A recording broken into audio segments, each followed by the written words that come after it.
As I lay on the cold hospital bed, the white sheets felt rough against my skin. The room was silent, except for the rhythmic beep of the heart monitor beside me. I was tired, both physically and mentally, with the weight of my condition pressing down on me. Dr. Wilson had visited earlier and explained that I had an ulcer. He told me that it was partly because I had been holding in a lot of negative emotions. "I recommend you talk to someone, Mrs. Evans. Holding on to those emotions isn't good for your health," he said, adjusting his glasses.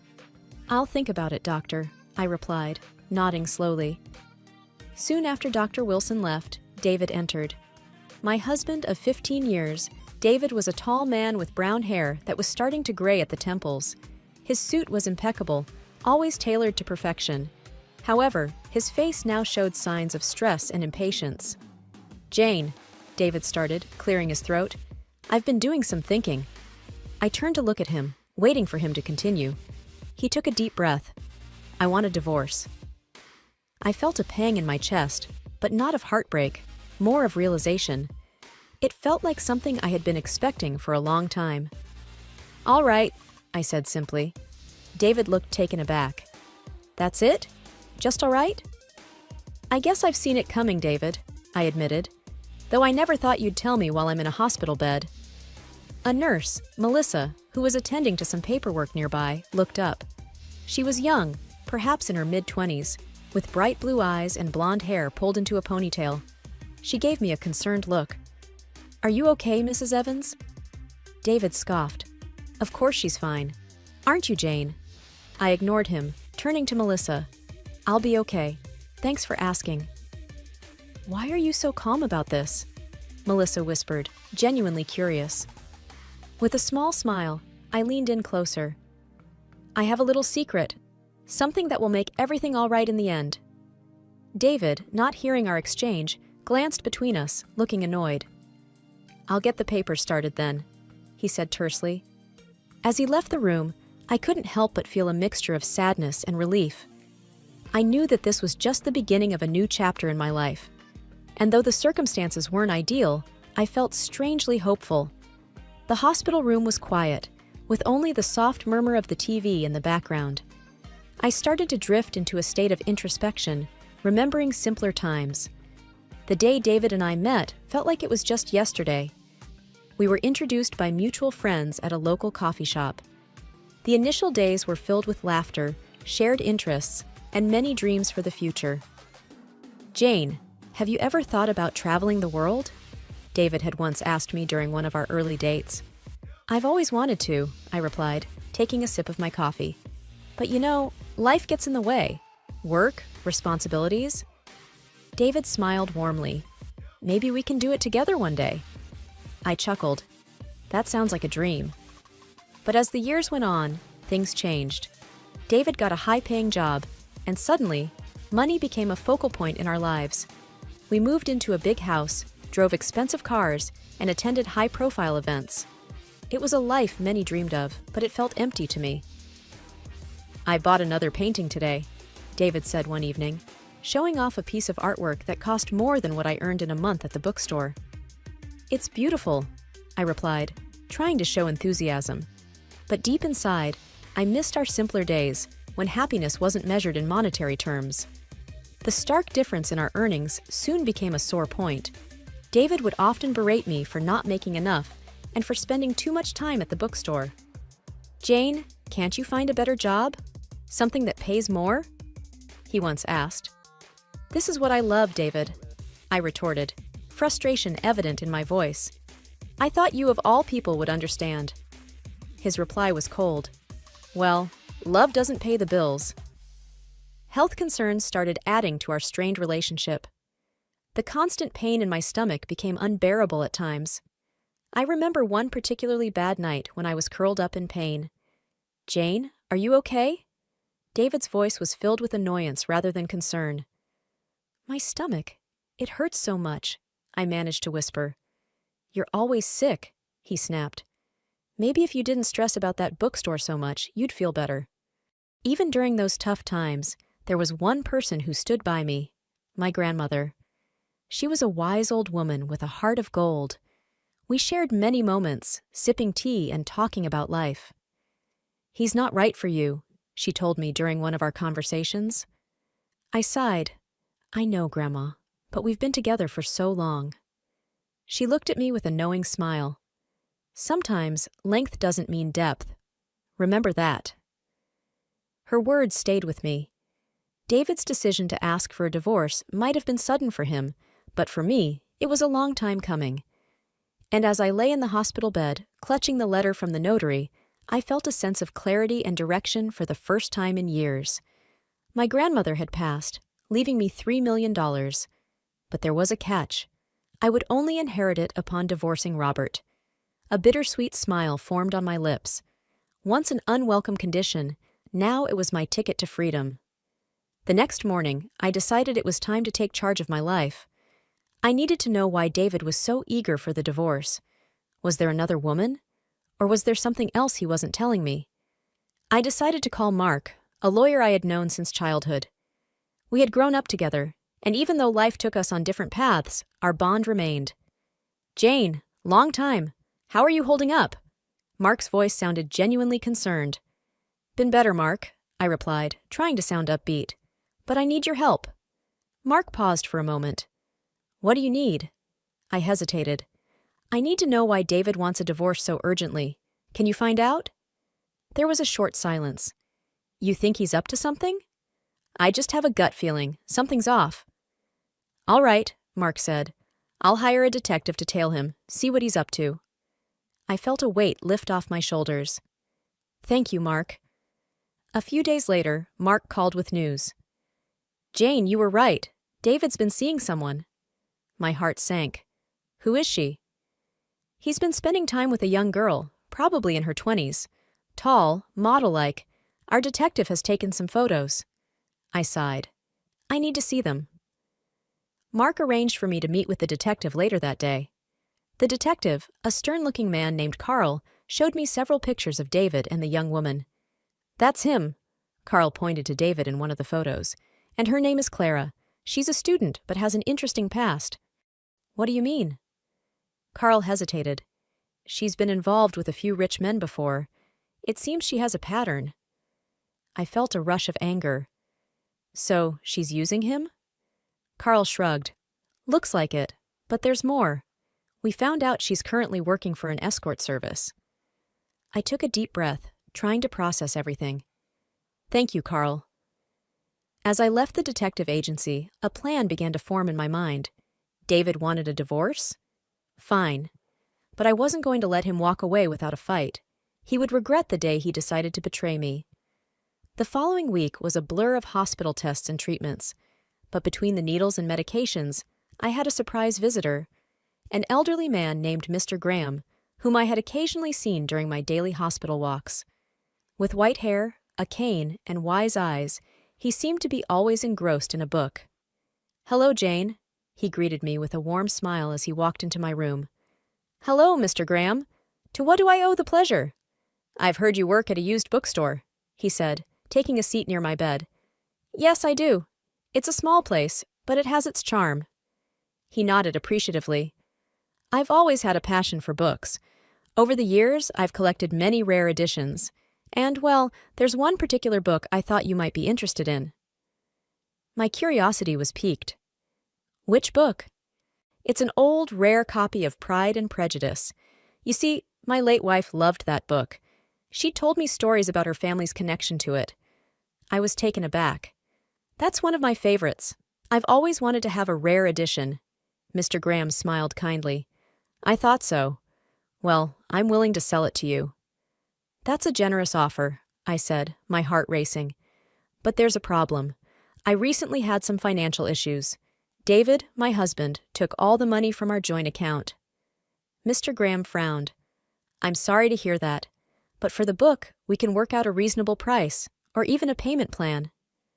I smiled, touched by his kindness. "Thank you, Mr. Graham. I'd like that." Our chat was interrupted by a call on my mobile. It was David. "Jane, have you signed the papers yet?" he demanded.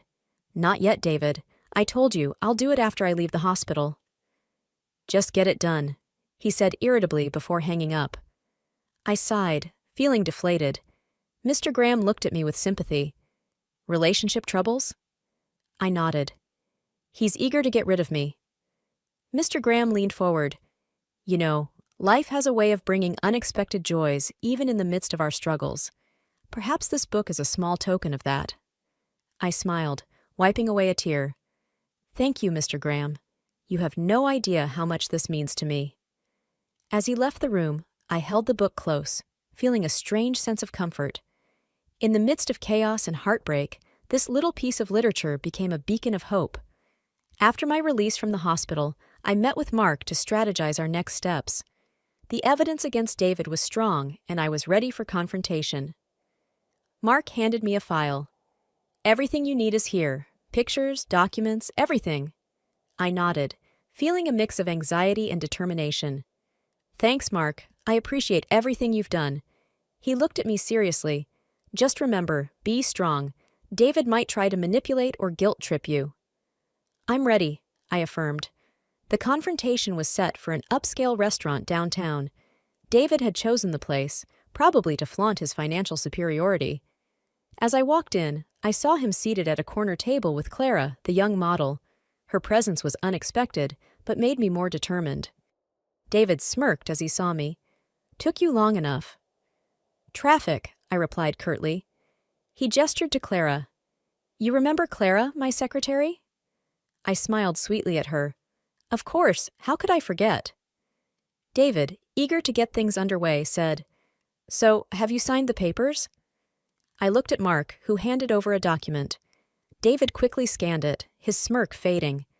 What's this? He asked, sounding genuinely confused. It's a demand for a significant share of your assets, Mark replied coolly. David laughed. On what grounds? Mark slid over the pictures of David and Clara. On these grounds, infidelity. Clara looked horrified, her eyes darting between the pictures and David. David's face went red. This doesn't prove anything. Mark wasn't fazed. It's enough, and there's more. He handed over another set of photos, showing Clara with different men. David looked at Clara, betrayal evident on his face. What is this, Clara? Clara stammered. I can explain. I chimed in. No need. Mark already explained to me about your profession. David looked crushed. His grand plan had backfired spectacularly. I decided it was time to deliver the final blow. Oh, and by the way, David, my grandmother passed away and left me a substantial amount. So don't worry about the dinner bill. I've got it.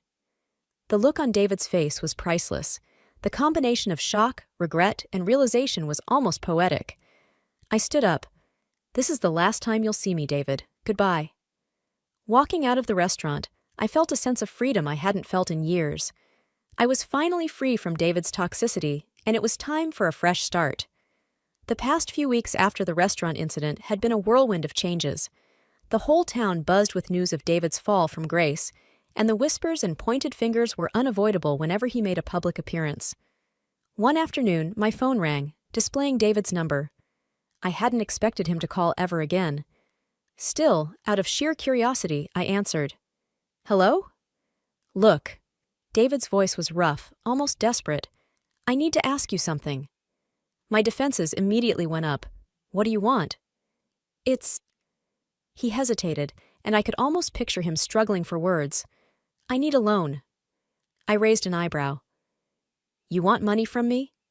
Yes, he sighed, his voice breaking a little. I spent a lot on Clara, on gifts, travels, everything she asked for. Plus, there are debts I've accumulated. I thought I had it under control, but now with everything falling apart, I just need some help to get back on my feet. His confession did give me a moment of satisfaction, but I remembered how he had treated me in the past, his condescending words and attitude. You told me once that I shouldn't spend money on myself because I'm an uninteresting woman, I said coldly, recalling his exact words. Why should I help you now? He was silent, likely recalling that painful memory. I waited. I'm sorry for what I said, he replied. It was wrong, but I really need this. I took a deep breath. David, You made your choices, and now you have to live with the consequences. I won't help you." I could hear the desperation growing in his voice. "Please, just think about it. I'll do anything." "No," I responded firmly. "Goodbye, David." I hung up and took a deep breath, feeling the weight of the past finally starting to lift off my shoulders. I was in control of my life now, and no one could take that away from me. The courtroom buzzed with murmurs, everyone exchanging opinions and whispers, but my focus was sharp. I looked straight ahead, bracing myself for the face-off. The mahogany doors opened, and in walked David, his hair disheveled, and his face reflecting sleepless nights. He still managed to look charming, but I saw through it. Mark, my lawyer, stood tall beside me. "Stay strong," he whispered.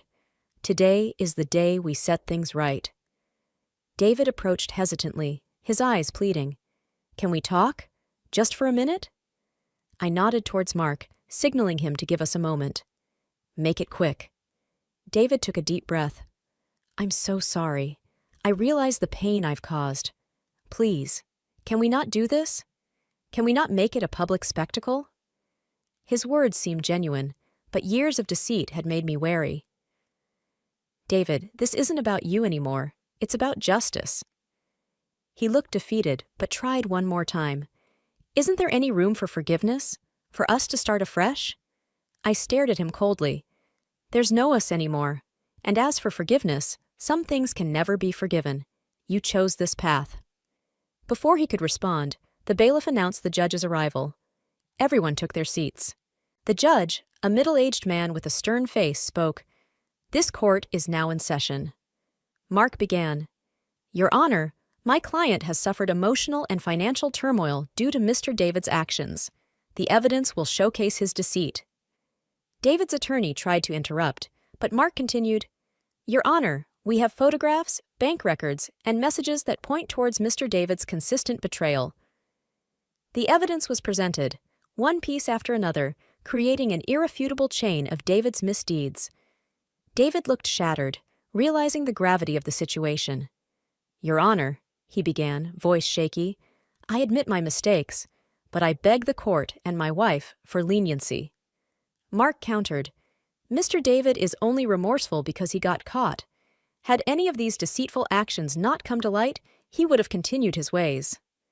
The judge, after pondering for a while, said, "Given the overwhelming evidence, this court grants the divorce. Mrs. will receive 80% of the combined assets." David was aghast. "This is extreme."